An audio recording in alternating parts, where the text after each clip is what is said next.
cheap, isn't it? Somebody said they want to leave the sun visors in. Oh, I guess not. That wouldn't be a good idea. Not really. You ready to come around? Watch that glass, Tom. I think they want to save it.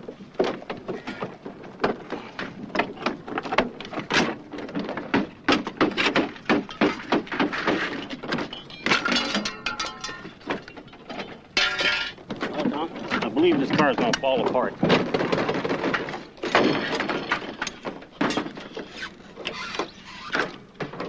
Lay it down gently over there. They want to save it, I believe.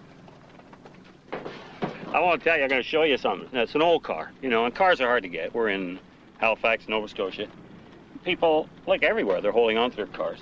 And this car here is, although it may look solid on the outside, I'm just leaning on the door. But if you give it a good shake, that's the frame. It's a hardtop convertible, and the frame starts from the bottom up. So, but it's on this side, so it should be safe. But the car is not going to stay together. It's definitely going to fall apart. We can almost guarantee that because it's rusted out. So, you know, we're going to have that problem with it. And we put some tape on it to hold the front of it together. So what this is, so nothing flies off and gets into the driver, you know, which is me. And in this case, it could hit you in the face and cause some damage, you know, so you don't want to do that. This side also, fenders usually go first. You know, there's a lot of rust, a lot of salt, and of course we're near the ocean. You know, so there you have the reason why the car doesn't really have a good chance to make a world record. But it doesn't run that bad. It doesn't run that good neither. Really, Wish I had another car, but unfortunately, we're going to have to go with this situation. So I anticipate a good jump, but it'd be a record, it'd be a miracle, you know. It should be all right. Yeah. Well, it ain't going to hurt the collarbone. Take off your neck. Yeah. I'll just Start it, Tom. Start it for me. I won't look at you, but I'll just be able to look through the picture.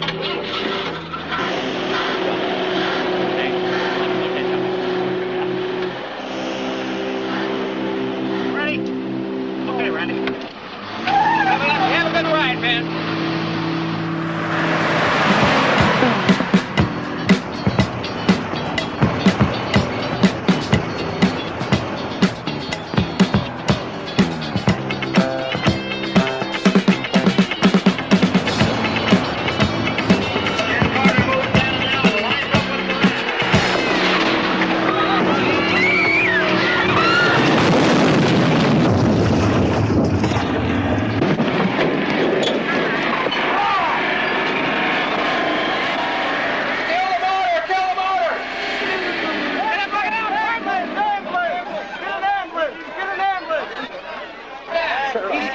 Easy on the foot. Can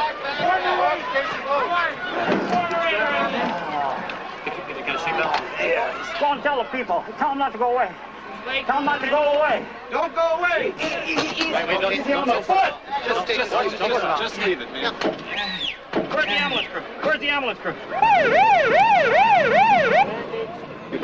Watch the ankle, please. Oh, shit, there goes that ankle again. Randy! Tom, where are you? Tom. I'm right here. How far did I get? How far did I get? You got it. Last one. I got the last car? Okay, take me over to the microphone, please. Is there? That's the Yeah, wait a last minute. one. That's the last one. You took a hell of a jolt. Yeah, I know. Took a hell of a jolt. Let me talk. I want to talk to the people. We get the microphone. Ladies and gentlemen, it's the ankle. The one I broke in Houston. But believe me, we'll be back here tomorrow night, 8 o'clock. They're just going to take me in an x-ray. I don't think it's broken. I think it's badly sprained. I slammed up against the side of the transmission. But believe me, we'll be back here tomorrow night. At 8 o'clock sharp, we'll be back here tomorrow night. Thank you very much. Thank you. Thank you. Thank you. Thank you. I don't know, man. It's his ankle again. Ken Carter jumps cars for a living, and people like to see him do it. They come for the thrill of watching a man risk his life, watching a man fly a car and crash it at 50 miles an hour. Ken Carter's been doing that for 20 years, 3 times a week.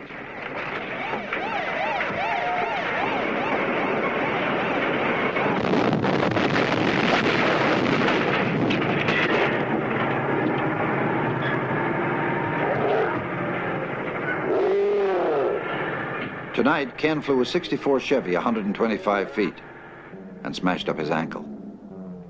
At 37, he knows he can't keep jumping forever. But Ken has a dream.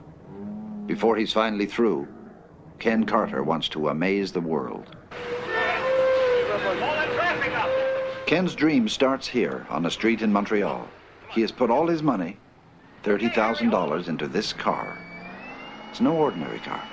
It's a jet car with 7,500 pounds of thrust. World record auto jumps are measured in feet.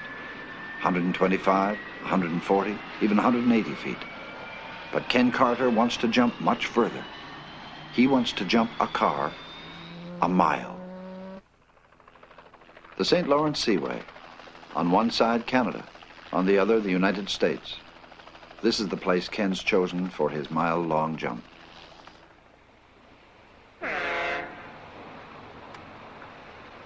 we approach the jump site here in the upper Canada Village, we're going to leave Canadian side with a jet-powered car, get approximately 300 feet in the air, and cross the land over on the American side on the island where you see the red marker. Let's hope that the steamship that's going by here doesn't plan to go by on jump day. As we sit over here on the American side, we're looking across the St. Lawrence Seaway. Be a 1,500-foot takeoff ramp. Have a slow, well, right where the truck has gone by there. And of course, then a plant, about 200 square feet of roses right out in this immediate area. Matter of fact, the jump site that we're sending, this is a marker right here, will depict exactly, approximately where we're going to land. Of course, this here is rather hard and brittle, and I suppose that it would be, if we ever crashed into it, it would create a problem. So we're going to just cultivate the land and try to make it as soft a landing as possible. We're not talking about an airplane, we are talking about a car, so it's definitely going to have to crash right in this area. Mm-hmm. And of course, that you know, if you're going to have a target, roses would be a rather soft target. So you know, that's something to aim for. It'd be bright, hopefully a bright sunny day like it is today. But irregardless, it's going to go rain or shine, you know. What about the trees? I'm glad you brought that up because they are a definite concern. We don't want to come over here and do damage to the property, and we're just going to leave the trees set where they are and try to stay away from them. But it's a very touchy situation. If we get into the trees, it could be rather disastrous. So we've got to head for the roses. You know, in 1942, Lucky Teeter was killed by his wooden ramp collapsing and a 2x4 going through his chest. So we don't definitely want anything like that to happen. The tree branch could definitely do a lot of damage, so we have to stay out of the trees. Mm-hmm.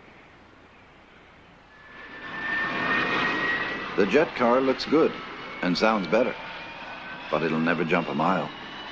Even with all that 7,500 pounds of thrust, it doesn't have enough power. Ken knows that, but he doesn't tell the press.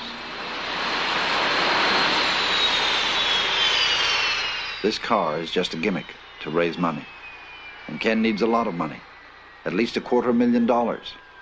So far, he doesn't have a single backer. What do you think, Frank? You think he'll make a mile? Hey, you want to go? You want to go as passenger? No. Hey, Hey, we need him on the ground, man. Yeah, We're right. look after the money. I think you're going to make it. Yeah, Oh yeah. I mean, you might end up in New York somewhere. No, we got to control it. Yeah, we are going to end up in New York somewhere. right. New York City. New York City. Yeah. Ken's convinced the press. He makes front-page news. And the jump is called the greatest daredevil stunt of all time. Not bad for a one-time grocery boy from the slums of Montreal. Here's the old unemployment insurance office right here. That's where I used to collect my money. Unemployment insurance right there. Well, it used to be. Oh, what's there now? As far as, you know, everything changed. Used to collect your money. Well, you know, when you weren't working, you know, you come down there and get your 16 bucks or whatever. That's Belmont School when I went to school there. This is all so familiar. That my building is still there. See, they told me it was tore down. There it is. This is beautiful. This is the third window in the second story on that building over there. That's 1544 Guy Avenue. It's not even Guy. Ken was born here as Kenneth Gordon Polischek. He left school at 14 with only a grade 4 education and got that job delivering groceries. But Ken was ambitious.